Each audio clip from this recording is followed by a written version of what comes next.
I've spent my entire adult life working in the areas of health, wellness, and safety.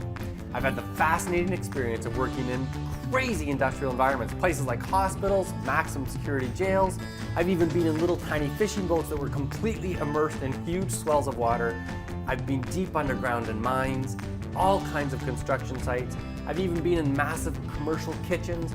Basically, I've been in hundreds of different industrial settings. Most mature businesses in the modern economy, anybody who's been around for any length of time, they've got a good written program in place already. What they don't necessarily have is a culture that supports excellence in their safety program, and that's what we're all about. My philosophy when it comes to safety training is all about changing the way people look at their work. We're in the business of winning people's hearts and minds, not just compliance with different parts of a program, but instead get people to completely buy into why they're doing the work that they're doing, and then the safety comes readily from there.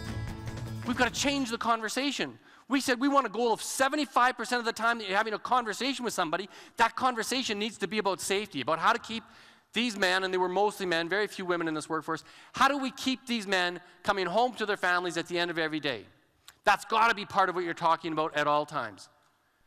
And here's what happened.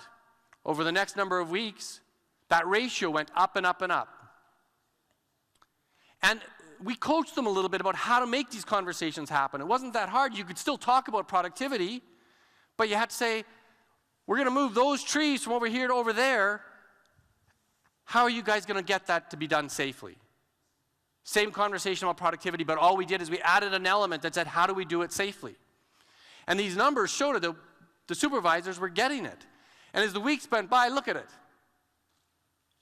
90% at the highest point of the conversations included some discussion about safety, and yet they were still running the business as effectively as they ever had.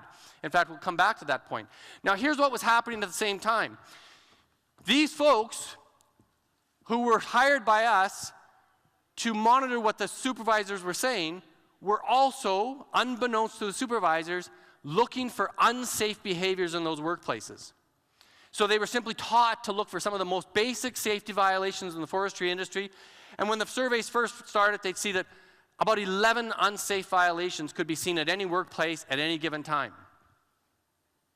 And then as the weeks went by, the talk about safety went up and up and up, but there really wasn't a whole lot of change in behavior.